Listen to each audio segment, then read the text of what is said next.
아니 이건 무슨 말이지? 내가 듣기엔 나쁜 사람인데? 나쁜 사람이 뭐예요? 나쁜 사람의 기준이 뭐예요? 왜 나쁘지 않다고 생각해요? 네가 제가 착하다고 생각해. 그럼 그렇게 생각하는 이유가 뭐야? 그 사람은 착하지 않아요. 좋아.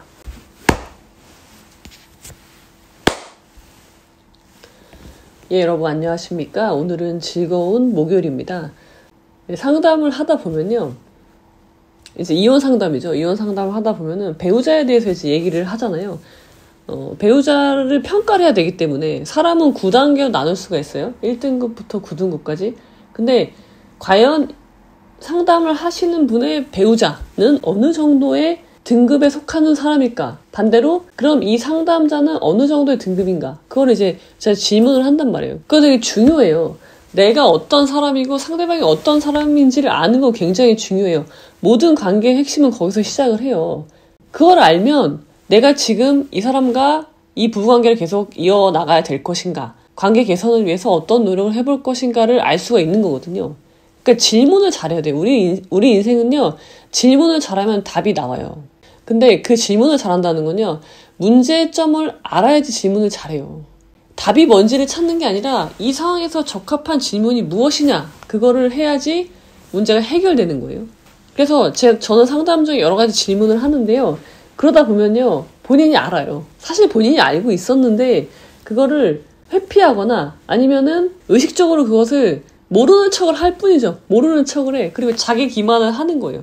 자기 기만을 하는 것에 너무 익숙해져서 이제는 내가 아는 사실조차 모른다고 생각을 하는 거예요. 그리고 미화시키는 거예요, 상대방을. 우리 남편은 나쁜 사람은 아니에요. 그러니까 이제 이혼 상담을 하러 왔으니까 남편에 대한 이야기를 하잖아요. 근데 쭉 얘기를 하시고 마지막에 근데 우리 남편이 나쁜 사람은 아니에요 라고 얘기를 하는 거예요. 아니 이건 무슨 말이지? 내가 듣기엔 나쁜 사람인데? 그래서 제가 그분이 이미 앞서 얘기했던 것들 중에서 몇 가지를 뽑아서 제가 다시 질문을 해요. 이런데도 나쁜 사람이 아니에요?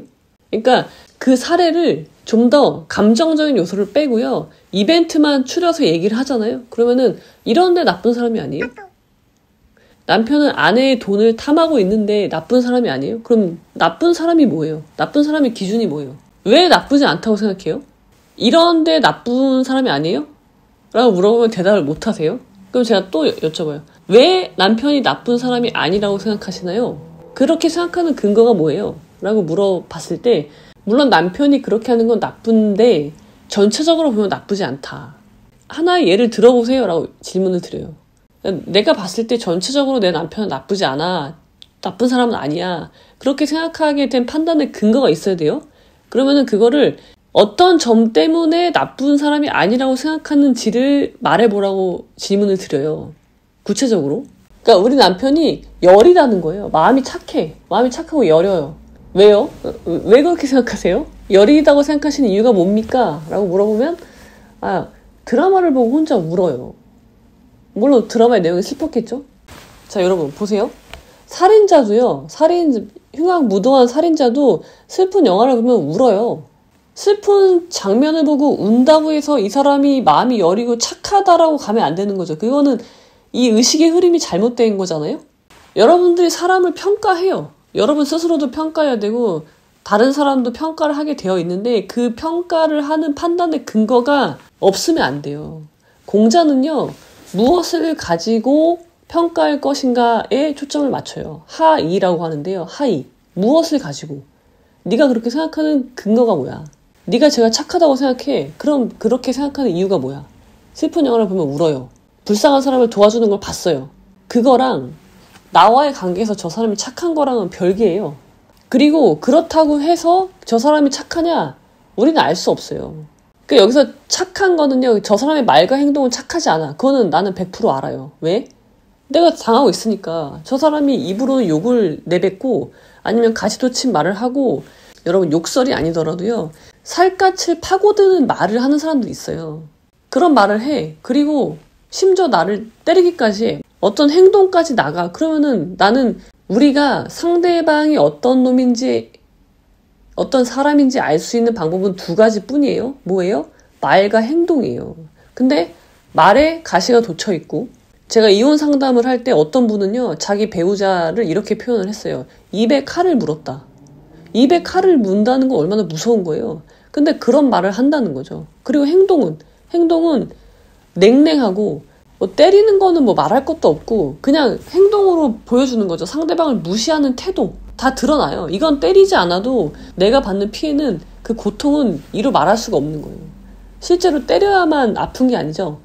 온몸에 드러나는 그 경멸하는 모든 행동, 눈빛, 말투 하나하나. 여러분 이런 분이 있었어요. 갑자기 이제 잠깐 정신을 잃은 거예요. 그래서 쓰러졌어요. 갑자기 일상생활을 하다가 집에서 앞에 남편이 서 있었어요. 그래서 나는 정말 자동적으로 남편을 잡은 거예요. 쓰러지지 않으려고. 잡았어? 근데 남편이 그냥 나를 빤히 내려다보는 거예요. 쓰러진 나를 위에서 아무것도 하지 않고 뭐 괜찮냐고 부축하는 게 아니라 가만히 서서 그냥 거리에서 낯선 사람이 그런 일을 당해도 그렇게 하지 않을 듯한 아무런 표정 변화가 없는 냉정함조차 없어. 그냥 아내라는 내가 그런 상황에 처했는데 그러면서 날 내려다봐. 바닥에 쓰러져 있는데 남편을 간신히 붙잡고 바닥에 쓰러져 있는데 냉랭하게 쳐다봐.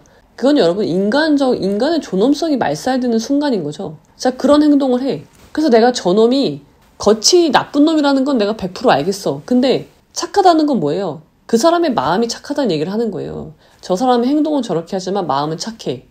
뭐예요? 나를 사랑한다는 얘기죠. 나에 대한 마음이 있어. 나를 사랑해. 근데 표현을 못할 뿐이야. 라고 말하는 게 그래도 저 사람이 나쁜 사람은 아니에요. 라거든요. 표현이 그렇게 되는 거예요. 근데 여러분, 자, 저 사람이 말과 행동이 나쁜 놈인 건 알겠어. 근데 저 사람의 마음이 착하다. 왜 그런지를 여러분들이 답을 할 줄 아셔야 돼요. 질문은 뭐예요? 왜 나는 저 사람이 착하다고 생각하느냐? 라는 질문을 해보세요. 그러면은 아마 제대로 답을 못 하실 거예요. 드라마를 보면은 울어요. 그게 그 사람의 마음이 착한 거랑 아무 상관이 없는 거예요. 자동적인 거예요. 슬픈 장면을 보고 울지 않는다. 그건 그냥 사이코패스죠. 근데 슬픈 장면을 보고 우니까 저 사람은 착한 사람이야. 그래서 나한테 입에 칼을 물고 나라는 사람의 인간의 존엄성을 말살시키는 말과 행동을 해도 나는 괜찮아. 왜? 저 사람은 착하니까. 그게 무슨 말도 안 되는 논리예요. 그러시면 곤란합니다, 여러분. 그래서 제가 오늘 여러분들에게 드리고 싶은 말씀은요. 질문을 스스로한테 해보세요. 첫 번째, 우리 삶은요. 관계를 맺으면서 살아야 돼요. 그중에 부부관계, 친구관계, 회사관계, 여러 가지 관계가 있는 거예요.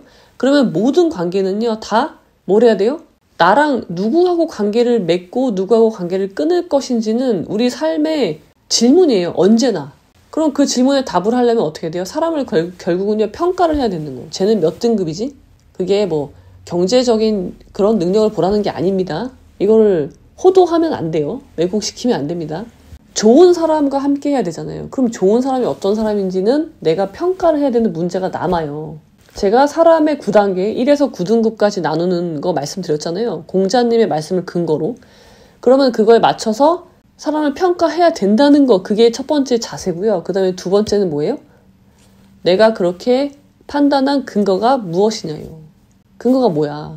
거기에 답을 못하면 여러분의 그 사람에 대한 평가는 틀린 거예요. 그 사람은 착하지 않아요. 자, 공자님의 사례를 하나 들어볼게요. 자, 공자님이 이런 말 해요. 안평중이란 사람을 평가하는데요. 공자가요, 안평중에 대해서 뭐라고 하냐면요. 안평중은 친구의 교제를 참 잘했어. 근데 왜 그러냐면 근거가 뭐냐면요. 오래된 사이에서도 한결같이 삼가고 조심했기 때문이다. 구의경지라고 하거든요. 구의경지. 오래된 사이. 우리가 보통요. 친구 사이가 오래되면요. 보통은 막대한단 말이에요. 함부로. 마치 그게 친한 것의 표현인 것처럼 선을 지키지 않고 함부로 대한 게 마련이에요. 그걸 우리가 친합한다고 하는데요. 안평중은 오래된 친구한테도 언제나 삼가하고 조심했다는 거예요. 그러니까 교제를 참 잘한다. 사람을 잘 사귄다라고 평가를 하는 거죠. 근데 오늘날 우리는 뭐예요? 제가 친구가 많어. 제가 맨날 친구야. 친구랑 맨날 약속해. 그러니까 쟤는 사람이 되게 좋은 거야. 사람이 좋고 친구 관계가 정말 좋은 거야. 라고 평가를 해. 그거는 잘못된 거죠. 아무런 상관이 없는 거예요.